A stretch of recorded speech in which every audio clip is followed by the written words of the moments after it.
নমস্কার, কেমন আছেন সবাই? আমাদের আজকের রেসিপি উপমা। আপনারা কে কে ভালোবাসেন অবশ্যই কমেন্ট করে জানাবেন। প্রথমে কড়াই গরম করে তাতে দিয়ে দিচ্ছি সাদা তেল, ফোড়নে দিয়ে দিচ্ছি সর্ষে, শুকনো লঙ্কা আর পেঁয়াজ দিয়ে একটু ভালো করে ভাজা ভাজা করে নেব।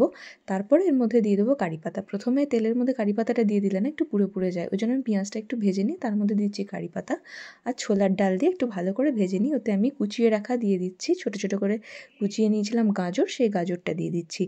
গাজরটা দিয়ে আবারও একটু ভালো করে ভাজা ভাজা করে নেব, কারণ গাজরটা একটু সেদ্ধ হবে। পেঁয়াজ তো তাড়াতাড়ি নরম হয়ে যায়, কিন্তু গাজরটা একটু ভাজা ভাজা হবে, একটু সেদ্ধ হবে, নাহলে কাঁচা থেকে যাবে।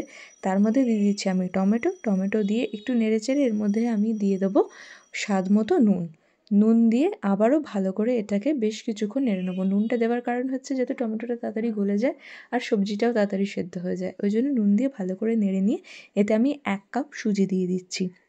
সুজিটা যেহেতু আমার আগের থেকে রোস্টেড ছিল না, আমি আগের থেকে ভেজেও রাখিনি শুকনো খোলায়, তাই একবারে এটার মধ্যে দিয়ে আমি ভালো করে সুজিটা দিয়ে বেশ কিছুক্ষণ নেড়ে চেড়ে একটু লাল লাল করে ভেজে নেবো।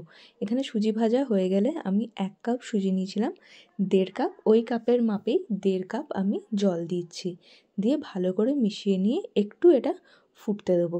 আর উপর থেকে দিয়ে দেবো কটা চেরা কাঁচা লঙ্কা দিয়ে একটু ফুটতে দেবো। আপনারা কুচিয়েও কাঁচা লঙ্কাটা পেঁয়াজের সাথে দিতে পারেন। এখানে জলটা পুরো টেনে নিয়েছে।